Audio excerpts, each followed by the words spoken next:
that wall. That's a nice wall. Love that wall. Good morning, I'm Bear with BearIndependent.com. Today on the early edition of the Bear News. If you're awake and you're new here, go ahead and subscribe. Ring the little bell icon. That way YouTube will pretend to notify you when we go live and drop new content. If you are not new here, say it all with me, Bear Nation. What do? We share the show with people we love so that they don't become a statistic in SHTF. Which, by the way, hey Bear, when's SHTF? We're here. We're here. It's no big deal. It's just global famine. Don't sweat it. Don't worry about it. No big deal. You got your mountain house. You got your Taster's Choice hazelnut instant coffee. You're good to go, right? Maybe like a quail or something, some reptiles. You'll figure it out. Previous satellite data provided some hard numbers for the expected wheat harvest across the northern hemisphere. The best word's tremendous.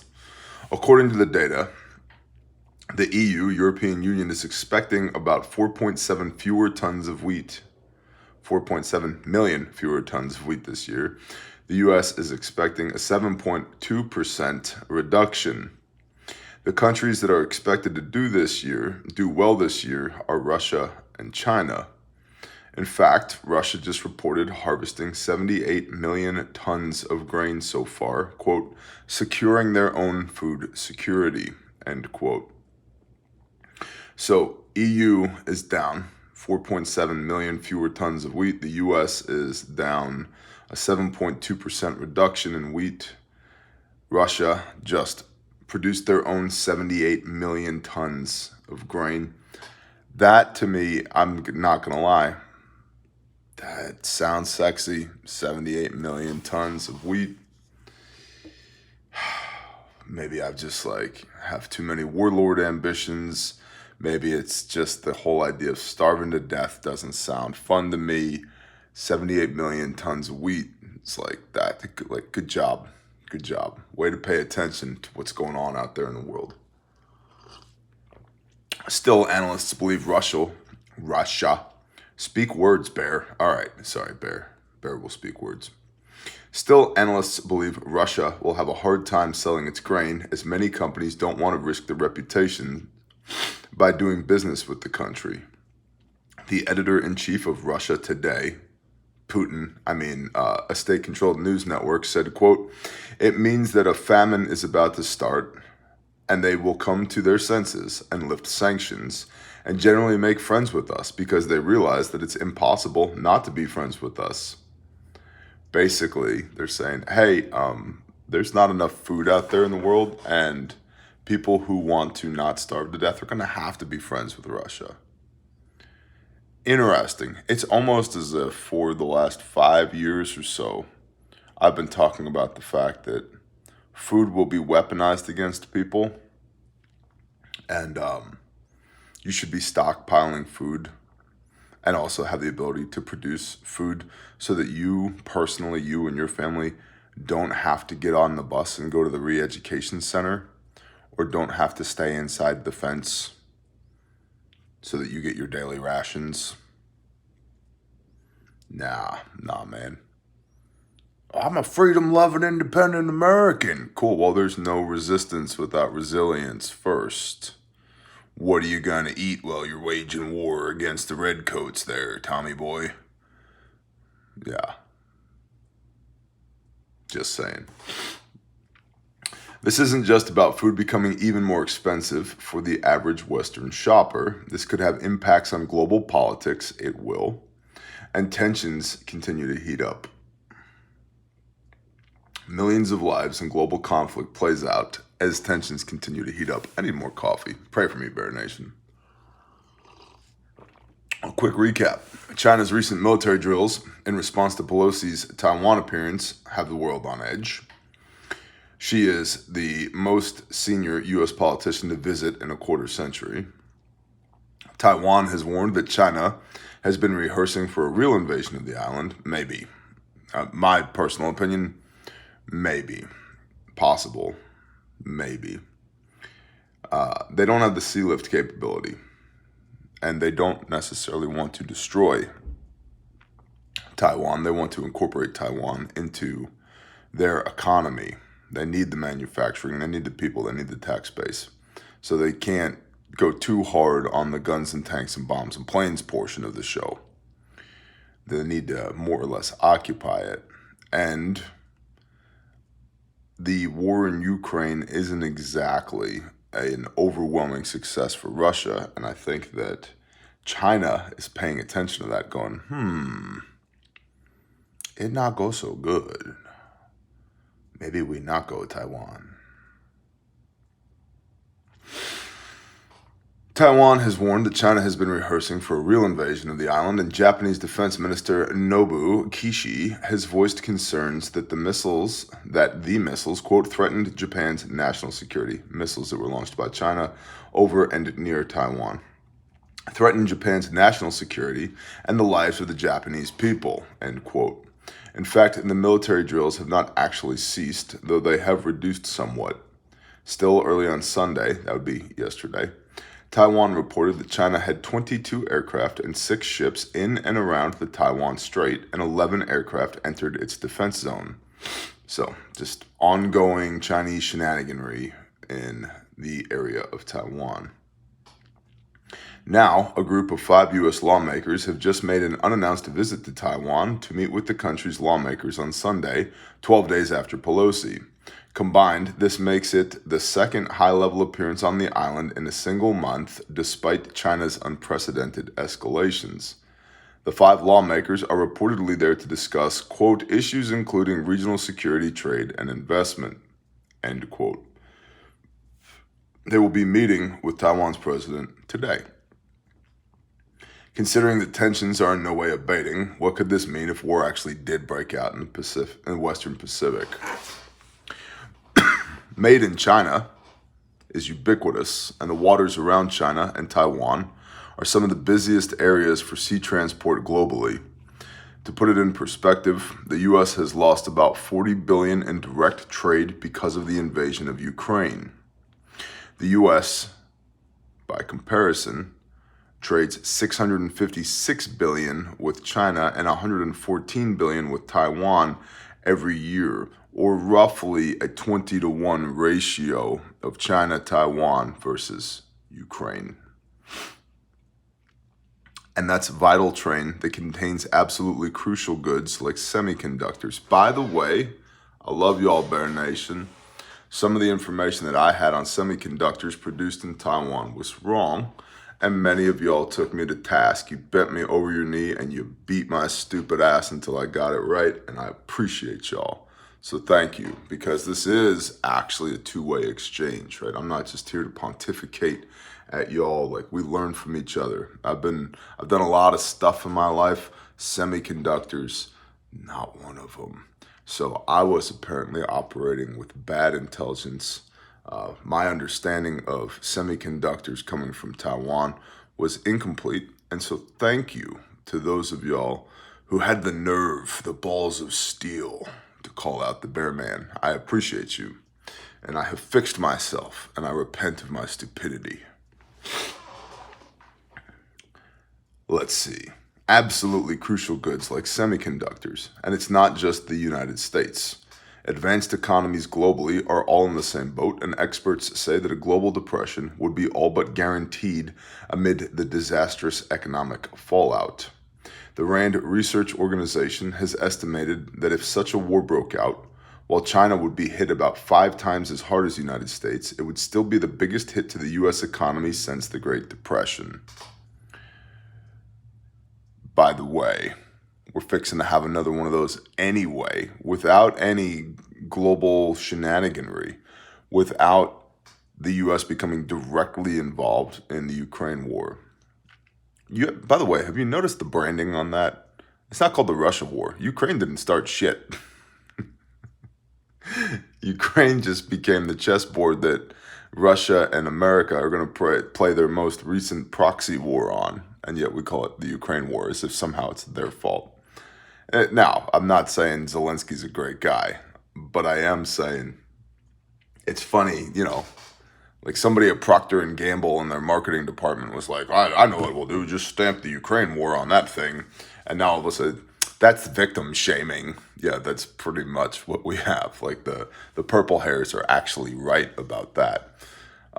We should call it the Russia, America, in Ukraine doing shenaniganry war, but that's too long. So we just shortened it to Ukraine war. But we're already going into a depression.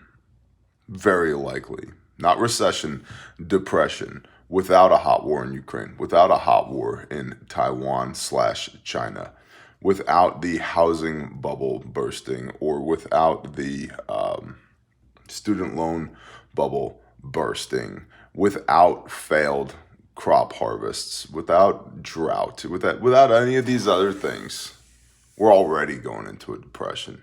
So buckle up, Buttercup. Like, get some of that Russian wheat and throw it in buckets while you still can. It's just global famine. It's no big deal. I read this book one time. It's blue. It was written by God. It's pretty good. It says in here 87 times. 87 different times. 87 times that there will be famine in the land. It's almost as if the creator of the universe was like, I love those kids, but they're not great listeners. Hey, angels, you think how many times should we tell them? Like 3 times, 4 times? And like, no, boss, up. 20 times? Up. 40 times? Up. 80 times. Keep going, boss. Keep going. It's like 87 times. They're like, maybe. Some of them will get it. If you put it in there 87 times, some of them will get it. It's like, you remember when you told us to clean our room?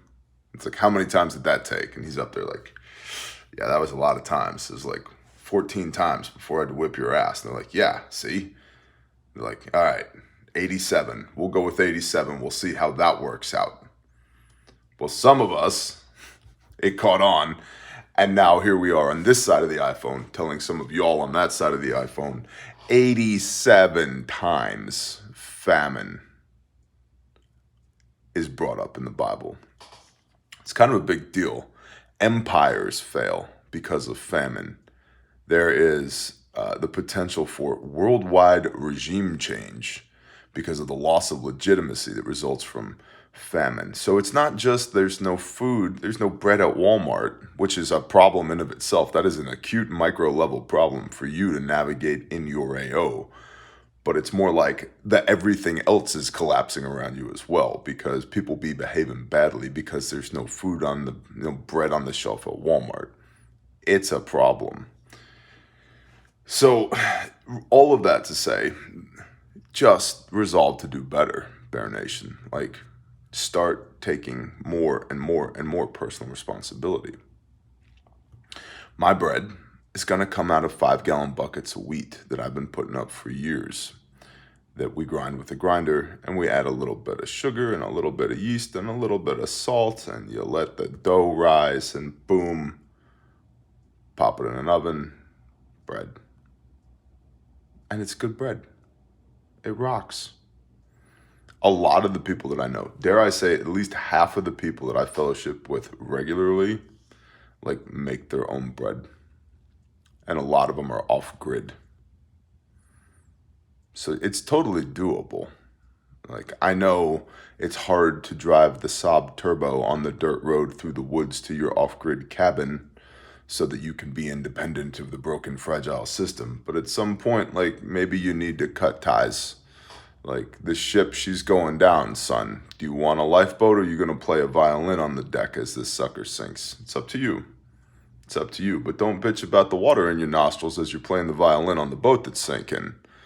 Like, we tried to throw you into a lifeboat. We tried to give you a life preserver. We tried to tell you 87 times. And you're like, nah, man. Nah, it's good. Don't worry about it. No big deal. That could never happen. Look at me pontificating over here. Let's see. The RAND Research Organization has estimated that if such a war with China broke out, while China would be hit about 5 times as hard as the U.S., it would still be the biggest hit to the U.S. economy since the Great Depression. It's hard to imagine that anyone would be willing to engage in such damage, but President Xi has been repeatedly clear that Taiwan's reunification with China cannot be passed to the next generation of leaders in Beijing. In other words, he's going to handle it. And in the words of the Chinese Foreign Minister Wang Yi, Taiwan is expected to, quote, eventually return to the embrace of the motherland, end quote. So poetic, those Chinese people. Eventually return to the embrace of the motherland.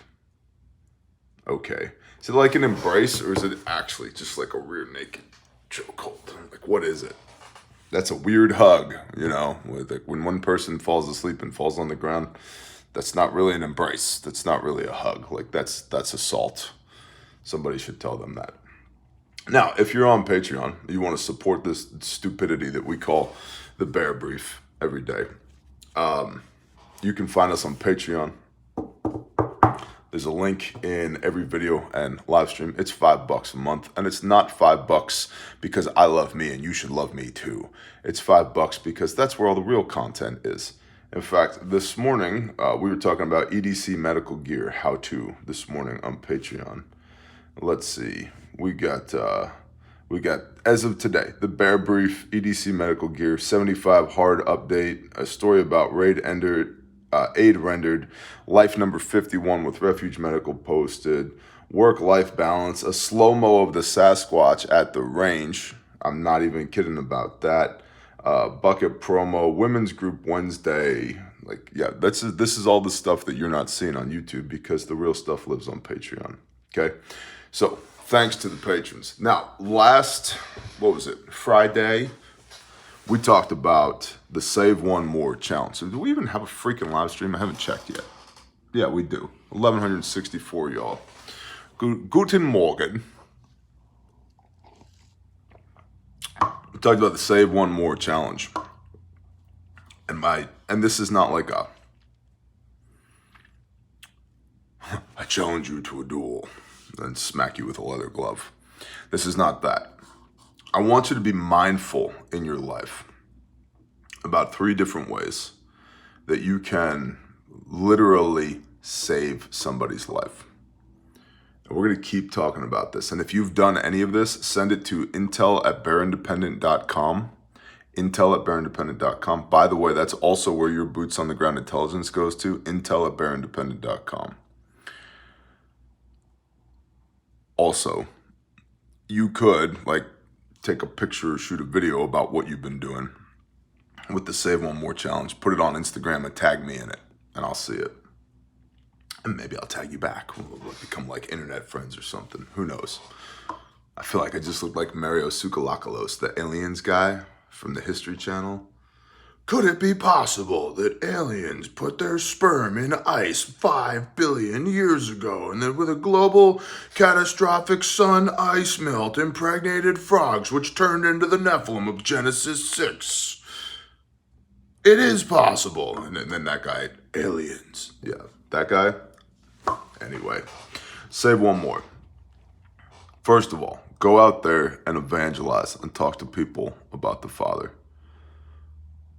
Talk to people about the Son. Talk to them about the fact that He loves them enough to have laid down His life for them so that they could come back into the family, so that they could come home again, so that all of their pain and suffering could be lifted from their shoulders, so that they no longer have to bear the guilt of their sin, so they could be made whole again.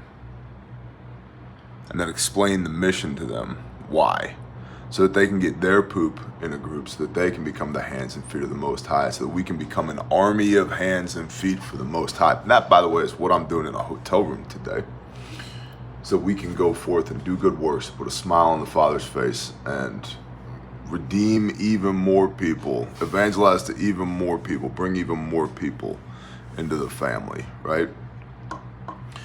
Next, go talk to somebody about preparedness. Hey man, Russia is bragging that they just put up 78 million tons of wheat, and the U.S. wheat harvest is down. You might want to get a little extra food so that you could not starve to death, right?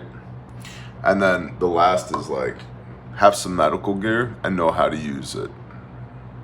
I'd prefer it if you bought it from us, but As long as you're buying from a reputable dealer, I'd say at this point, it's get it straight from the manufacturer, North American Rescue or TACMed. Have real medical equipment and know how to use it. So that's the Save One More challenge, and we're gonna keep talking about that. Like I said, there's a pretty cool thing with Refuge Medical. Naksu Cow said, Bear, thanks for being my wingman and for the awesome med supplies. I carry one of the packs everywhere I go, and I was able to help out at an accident that had just happened minutes before I arrived. Little elderly lady and her daughter were involved in a wreck, and the elderly lady had a big gash on her hand, while the driver of the other car was complaining of bad pain in her wrist, which looked broken. I was able to use the Quick Clot combat gauze and a dressing for the elderly lady and rolled splint for the other driver. Sounds like the kit that he had was an adventure kit, which we're going to talk about in a minute. I used to only carry simple first aid like Band-Aids and gauze, but after watching your briefs, I stepped it up and bought a couple of your IFAKs. The daughter of the elderly lady, who I have a date with tomorrow night, was so excited when I pulled out your pack from my truck and exclaimed, "Oh, hell yes, you got the good stuff. I love me some Bear Independent." Thanks again, brother. Hey, Naksu Cow. Best of luck, man. Mazel tov. Look at that, You've heard of Refuge Medical and Refuge Training, but have you heard of RefugeDating.com? No, refuge dating is not a thing. And then we had Life 51 saved recently this past Friday. Hi all, just wanted to let you know that while I was measuring some work at a job site, some unskilled, undocumented workers without the correct safety gear and clothing were removing the old windows from their openings. You see where this is going. One individual tried to pull a 4-foot sash without removing the balancer, which in turn let him know by failing under tension over his radial artery. I carry the IFAK among other gear in my work pack, so it was easy for me to spring into action with the tourniquet and dress the laceration according to what I learned from Refuge Training. And I know this guy, we've actually had a lot of communication back and forth. He was a client of mine, consulting client for a while, and went to training in Philadelphia. So I know that he's been to Refuge Training. I tried to use the accident to teach everyone about what to do and what to have on site and on their person. It took 35 minutes for help to arrive. 35 minutes versus a severed artery. Who do you think is going to win that battle? Probably the severed artery, meaning you going to die, homie. So you guys know the deal. RefugeMedical.com. Your promo code is BearNation. That's your promo code for the Bear Nation. Get your free shipping on everything in the store, which is not nothing, especially with fuel prices these days. And yeah, man, bunch of stuff in stock. Meaning, if it's under our roof, we call it in stock. Like when I say it's in stock, it's there. It's going to ship fast. You're going to get it fast. Our average fulfillment time does not exceed 2 days right now. Like you order it today, it will ship by tomorrow. So, because we actually have it under our roof. It's like Bear Facts, Bear Mins, SOBs, ARCs. There are still some ARCs out there. The adventure kit right now, if you buy an adventure kit and you add a bucket to the adventure kit, whether it's a wound care bucket, birthing bucket, postpartum bucket, you buy the adventure kit, put it in the cart, and add a bucket to the cart, it will automatically take 50% of the cost of the bucket off. If you want 3 adventure kits and 3 buckets, it'll do that. Like, got a little promo running right now. So a BOGO, buy an adventure kit, get a wound care bucket, half off. So pretty cool. So check that out. Refuge Training is in Waco. Gonna go there to Tiger Valley in Waco and kick a metric shit ton of ass. That's an awesome facility. I strongly recommend if you're in Central or Southern Texas and you haven't been to class yet, you don't know how to actually save somebody's life, you just think you do, you need to go to that Waco class, man. That Tiger Valley is an awesome facility. And not because it has all the bells and whistles, It's an awesome facility because it doesn't have all the bells and whistles. All the fancy ass places that we try and go train, I mean, multi-million-dollar facilities, that they don't want to use them. It's like having a race car and being afraid to drive it because you're gonna scuff the paint. Like, it's really obnoxious, honestly. Like, really super duper obnoxious. Like, why build this beautiful thing and not use it? It's the same reason I hate your damn race guns that are in your safe right now, because they're range queens. They're useless. You don't use them, right? So anyway, Tiger Valley in Waco, Texas is not that.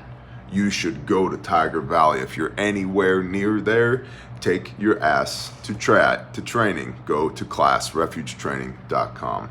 And today we are on site at, well, not yet, but we will be at a Grindstone Ministries project. We're gonna help another ministry that teaches life skills to 18 and a day year old people, so that they can, it's part of the recovery process after they've been rescued and been rehabilitated, restored.